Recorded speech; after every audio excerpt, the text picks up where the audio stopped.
যুবক, কিশোর, আবাল, বৃদ্ধ, বনিতা সবাই এই বিশ্বকাপ জ্বরে আক্রান্ত। মিডিয়া আমাদেরকে সোহাগ করে বলে বিশ্বকাপ ফুটবলকে বিশ্বকাপ জ্বর, আর এই জ্বরে আমরা বাঙালি লোকেরা বেশি আক্রান্ত। বিশ্বের সকল রাষ্ট্র থেকে বাংলাদেশের মানুষ সব সময় হুজুগে, কোন দিকে যাচ্ছে কি করছে তার কোনো খবর থাকে না। কোথায় কোন দেশ কোথায় খেললো কি করলো না করলো, তুমি সেই খেলা দেখে আবার সেটার নামে বাজি ধরো, তোমার লক্ষ লক্ষ টাকা তুমি নষ্ট করো, দোকান ভেঙে ফেলো, আত্মহত্যা করো। তুমি চিন্তাও করছো না তুমি কার জন্য এটি করছো। এটা তোমার দুনিয়ার কি লাভ, আখিরাতের কি লাভ, তুমি একটু চিন্তাও করছো না। প্রত্যেকটা সমাজের যুবকেরা দুই তিন গ্রুপে বিভক্ত হয়ে যায়। এর দেখতে পারে না, অমুকের দেখতে পারে না, বিদ্বেষ ছড়াছড়ি। এই যে অনৈসলামিক কাজগুলো হচ্ছে একটি খেলাকে কেন্দ্র করে, এটা কি খেলাধুলা? এটা কোনো খেলাধুলা না। ইসলাম এমন ধর্ম নয় যে ধর্মে বিনোদন নেই, আনন্দ নেই। ইসলামে আনন্দ আছে, বিনোদন আছে, খুশি আছে, চিত্ত বিনোদন আছে, কিন্তু একটা সীমার মধ্যে হতে হবে। রাসূলুল্লাহ সাল্লাল্লাহু আলাইহি ওয়াসাল্লাম কিছু খেলা নিজে খেলতে বলেছেন, উৎসাহ দিয়েছেন। তীরন্দাজি খেলা আর রমিও, ঘোড় চালনা, ঘোড় দৌড়, সাঁতার, এগুলো হাদিসে এসেছে। রাসূলুল্লাহ সাল্লাল্লাহু আলাইহি ওয়াসাল্লাম একবার আয়েশা রাদিয়াল্লাহু আনহার ঘরে বসে আছেন। ঈদের দিন মসজিদে নববীর মাঠে যুবকরা খেলতেছে, রাসূলুল্লাহ সাল্লাল্লাহু আলাইহি ওয়াসাল্লাম বসে খেলা দেখতেছে। তিনি আসছে, যুবকরা লজ্জা পেয়ে চলে যাচ্ছে। তিনি আর তোমরা খেলো, তোমরা খেলতে থাকো। ইহুদি নাসারারা যাতে মনে না করে যে আমাদের দিনে ফুসহা প্রশস্ততা নেই, এটা যাতে তারা মনে না করে, বরং তারা যাতে মনে করে আন্না ফি দীনিনা ফুসহা, আমাদের দিনে প্রশস্ততা আছে, এটা যাতে তারা মনে করে। রাসূলুল্লাহ সাল্লাল্লাহু আলাইহি ওয়াসাল্লাম শুয়ে আছেন। ঈদের দিন কিছু যুবতী বলতে কিশোরী, নাবালেগ বাচ্চা মেয়ে, তারা খেলাধুলা করতেছে। আবু বকর রাদিয়াল্লাহু আনহু এসে তাদেরকে বকা দিলেন, এই তোমরা এখানে খেলতেছো কেন? রাসূলুল্লাহ সাল্লাল্লাহু আলাইহি ওয়াসাল্লাম বললেন, আবু বকর থামো, তাদেরকে ছেড়ে দাও, ওরা খেলুক। ইসলাম এমন ধর্ম যে বিনোদনে অর্থ আছে, মানসিক প্রশান্তি আছে, শারীরিক ব্যায়াম আছে। এরকম খেলাধুলাকে ইসলাম এপ্রিসিয়েট করে, উৎসাহ দেয়। সাঁতার আপনি দেখবেন বর্তমান ডাক্তারেরা কারো যদি মাথায় সমস্যা হয় সবাইকে কিসের ব্যায়াম দেয়? সাঁতার। যে আপনি সাঁতার কাটবেন দিনে আধা ঘন্টা 10 মিনিট, সাঁতারে প্রচুর ব্যায়াম। কিন্তু আমরা যুবকেরা, আমরা কিশোরেরা, আমরা বালকেরা কি করছি? যেগুলো তো ব্যায়াম আছে আমরা সেগুলো করি না। শুধু মোবাইলে আমরা কি করি? মোবাইল ভিডিও গেমস, যেগুলোতে না শরীরের ব্যায়াম আছে, না মাথার উপকার আছে, না ব্রেনের কোনো উপকার আছে, কোনো উপকার নেই। এরকম গেমস নিয়ে আমাদের ছেলেরা এখন বসে থাকে। প্রিয় ভাইরা, এই যে আমাদের ছেলে মেয়েদেরকে আমরা অন্যায় কাজে ডুবিয়ে দিচ্ছি, এজন্য আমরাও দায়ী। আল্লাহ তাআলা কোরআনে বলেছেন, ওয়ামাল হায়াতুদ দুনিয়া ইল্লা মাতাউল গুরুর, দুনিয়ার জীবন একটি ধোঁকার বস্তু, ধোঁকার পণ্য। এখানে তুমি যদি সঠিক রাস্তায় না থাকো, সঠিক ট্র্যাকে না থাকো, তার মানে তুমি ধোঁকার মধ্যে পড়ে গেছো।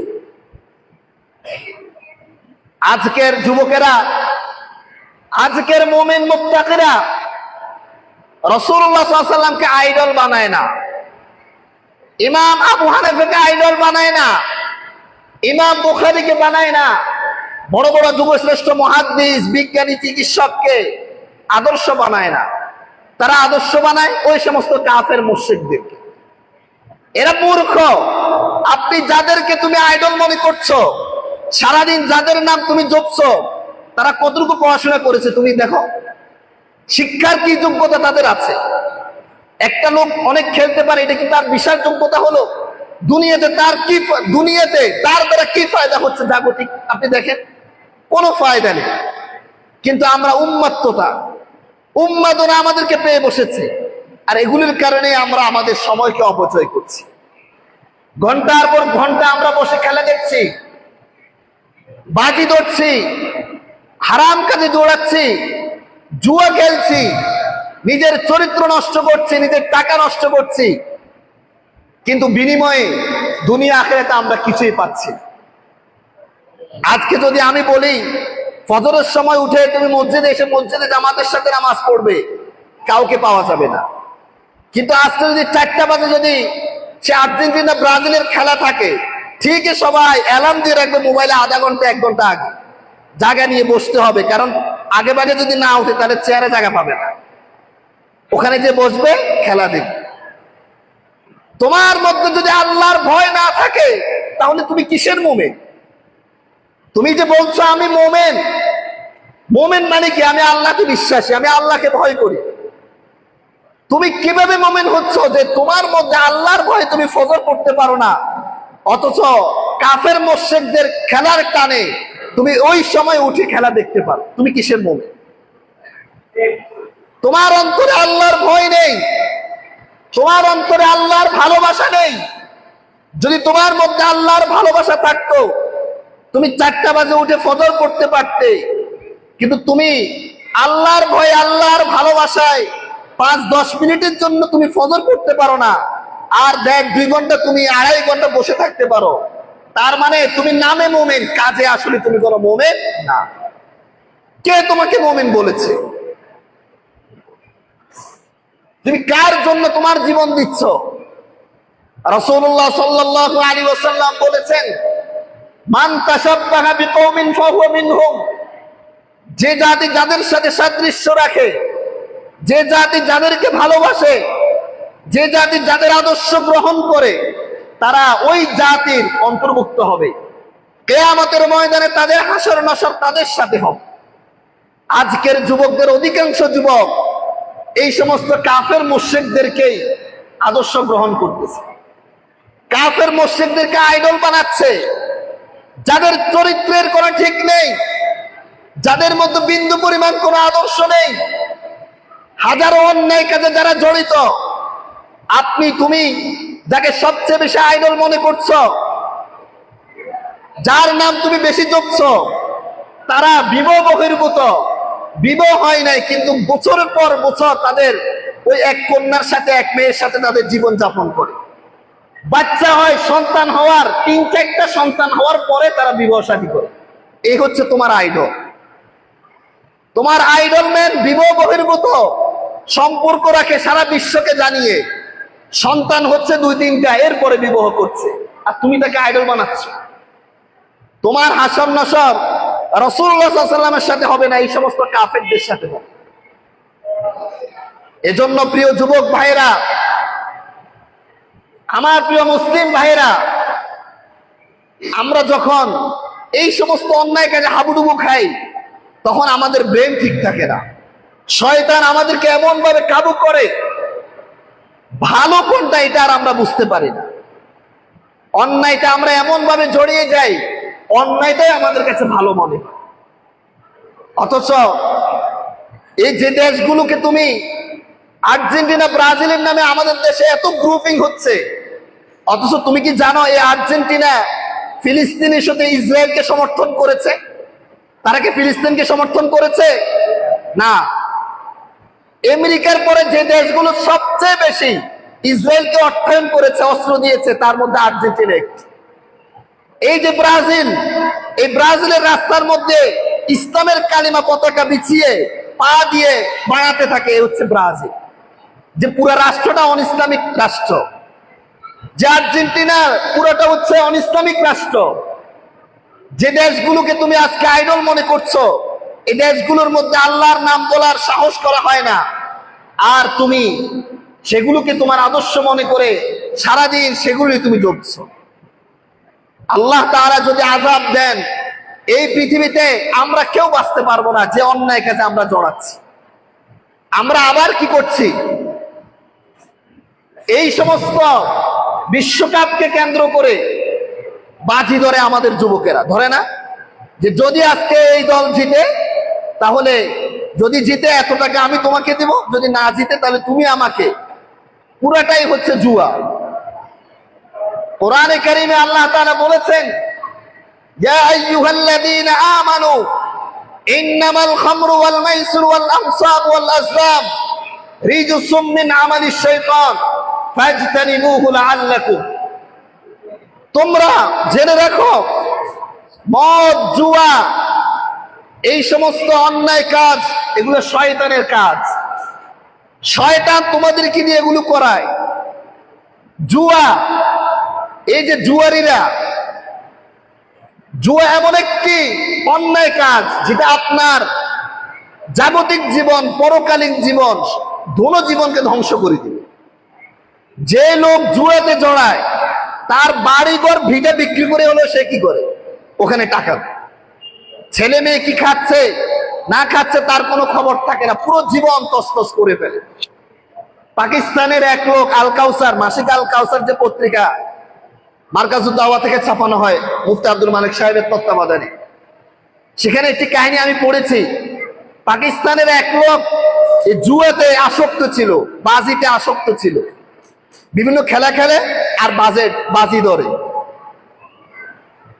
পরে তার কাছে আর কোনো টাকা নেই, কিচ্ছু নেই, এবং কি দিয়ে বাজি ধরবে? তার কন্যাকে, 10 বছরের কন্যাকে সে বাজি ধরছে। মানে সে যদি এখানে না টিকে, খেলায় যদি না জিতে, তাহলে একটা বিনিময় দিতে হবে না? তো তার কাছে কোনো টাকা নেই, জুয়া খেলতে খেলতে সব শেষ। এখন তার একটা মেয়ে আছে, ওই মেয়েকে সে কি করছে, বিনিময় হিসেবে গ্রহণ করছে। এখন ওই পিতা পরে মারা গেল, যার সাথে বাজি ধরছিল ওই লোক, এই মেয়ের বয়স যখন 15, তখন ওই লোক আসছে এই মেয়েকে নিয়ে যাবে। মেয়ে তো যাবে না। তখন তারা বলছে, যদি আপনারা আপনাদের মেয়েকে আমাকে না দেন তাহলে অপহরণ করে আমি নিয়ে যাব। একটি মেয়ে অনিশ্চিত জীবন যাপন করছে তার পিতার কারণে।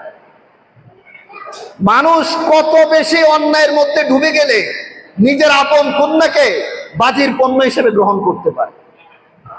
এদেশের বহু লোক, হাজার হাজার লক্ষ লক্ষ মানুষ এই জুয়া খেলায় মত্ত হয়ে পুরো ফ্যামিলি, বাড়িঘর সব ধ্বংস করে।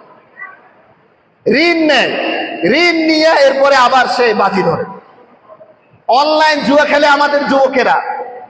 জুয়া এটা অনলাইন হোক অফলাইন হোক পুরোটাই হারাম। লটারির সিস্টেমে হোক আর যে সিস্টেমে হোক, বহু ধরনের জুয়া আছে আমাদের দেশে। জুয়া খেলা, জুয়ার পণ্য, জুয়ার মাধ্যমে বিভিন্ন পণ্য বিক্রি করা হয়। অনলাইন জুয়া খেলে আমাদের যুবকেরা। আমাদের ওই রিয়াদ ভাই ওই দিন বললেন, আমাদের কিছু যুবক এমন আছে অনলাইনে জুয়া খেলে। এখন জুয়া যখন খেলে তার যে টাকাটা আছে, টাকাটা তো শেষ, চলে, সে তো টিকে না।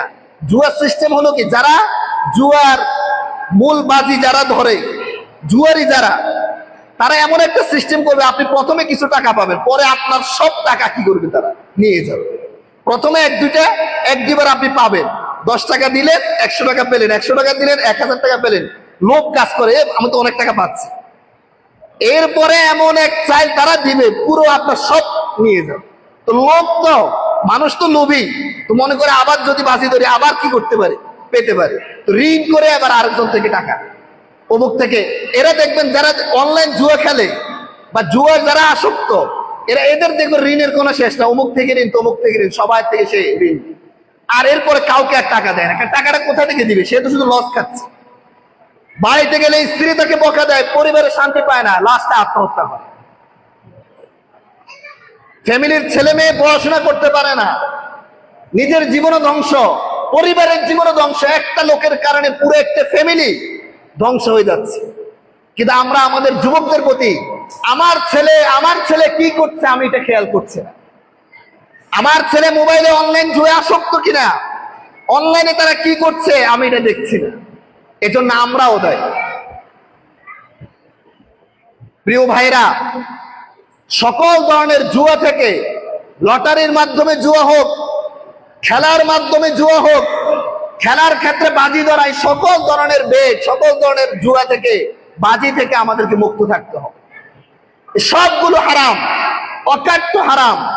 এগুলো আপনার স্বাস্থ্য, আপনার মস্তিষ্ক, আপনার অর্থ, আপনার সময়, আপনার শান্তি সব কিছুকে নষ্ট করে দিবে, ধূলিসাৎ করে দিবে।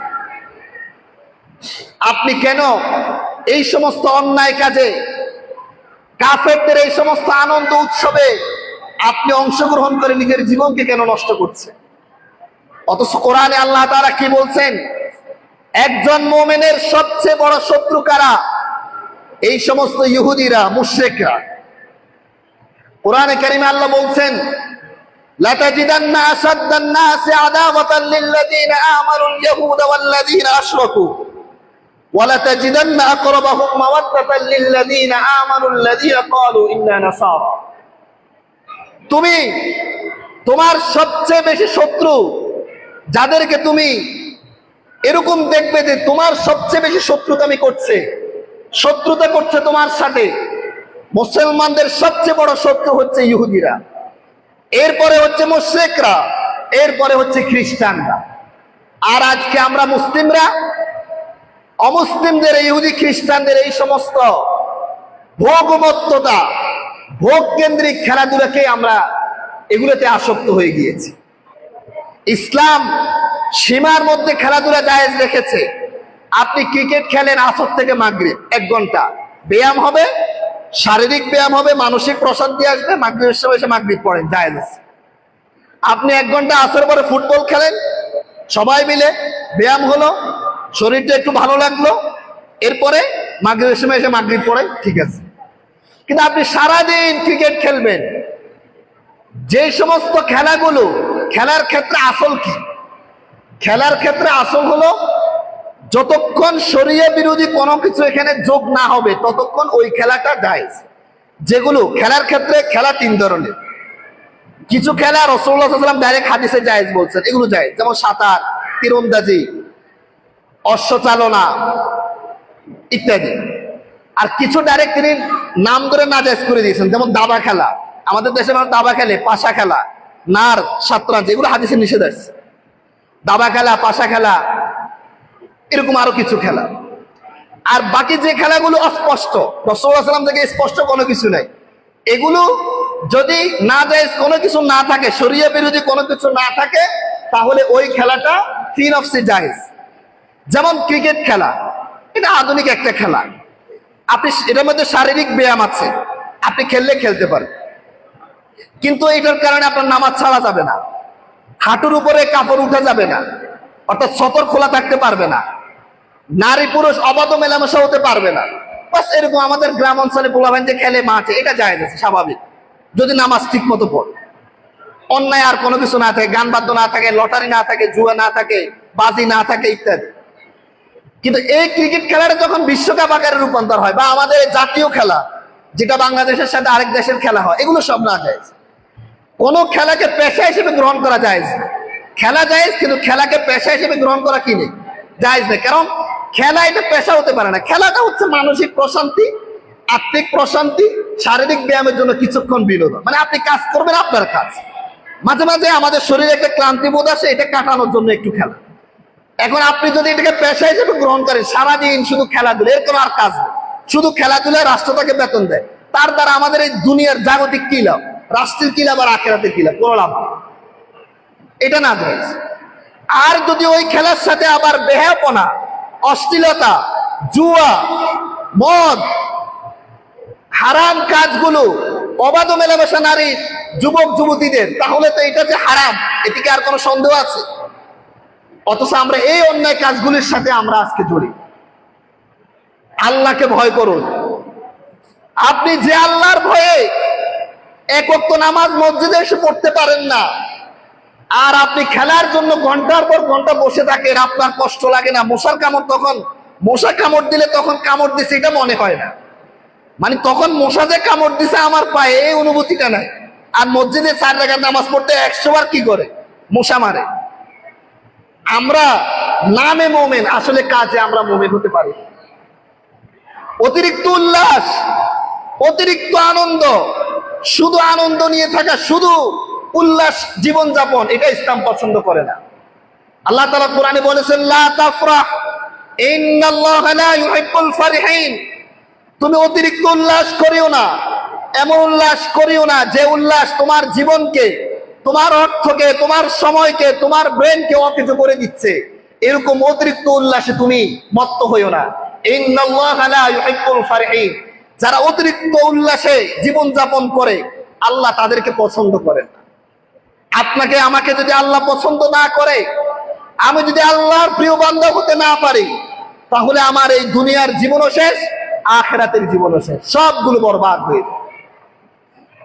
এজন্য প্রিয় ভাইরা, কাফেরদের সাথে যে কাজগুলোর সাথে কাফেরদের সম্পর্ক, কাফেরদের দ্বারা যে কাজগুলো পরিচালিত হয়, অমুসলিম রাষ্ট্রের দ্বারা যে কাজগুলো বেশিরভাগ পরিচালিত হচ্ছে, এগুলোতে মত্ত হবেন না।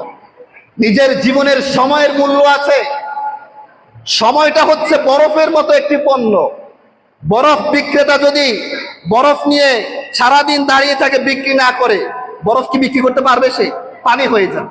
সময়টা এমন।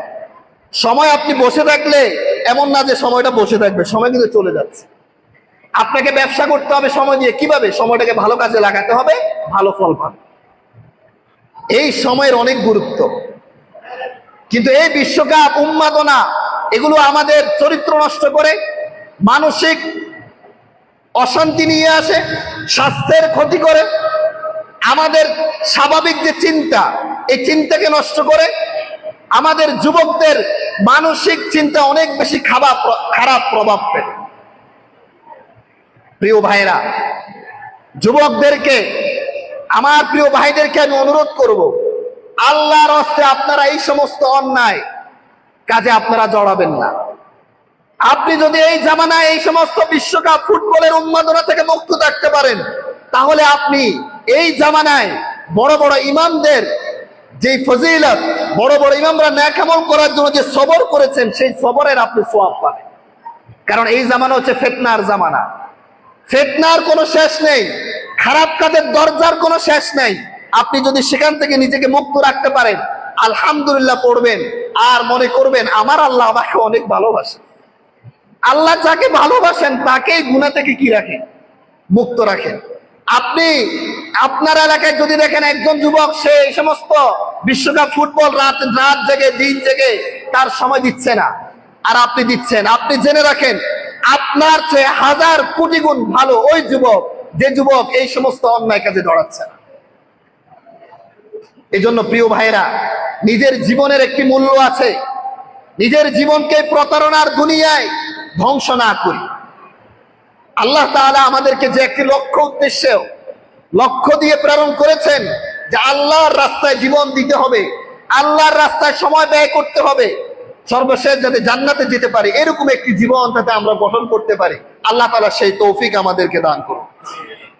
আল্লাহ তাআলা আমাদের সবাইকে সকল ধরনের উন্মাদনা, সকল ধরনের অনিসলামিক কার্যকলাপ, সকল ধরনের কাফেরদের ভালোবাসাময় জিনিসগুলো থেকে আল্লাহ তাআলা আমাদের সবাইকে হেফাজত করুন। সকলে বলে আমিন। পারবো তো ইনশাআল্লাহ। এই জামানায় সকল ধরনের বাজি, নেশা, জুয়া, অনলাইন জুয়া, অফলাইন জুয়া, সকল ধরনের অন্যায় কাজ থেকে আমরা মুক্ত থাকতে পারবো তো ইনশাআল্লাহ। সবাই হাত তুলে দেখান, পারবো তো ইনশাআল্লাহ। আল্লাহ তাআলা আমাদেরকে আমল করার তৌফিক দান করুন।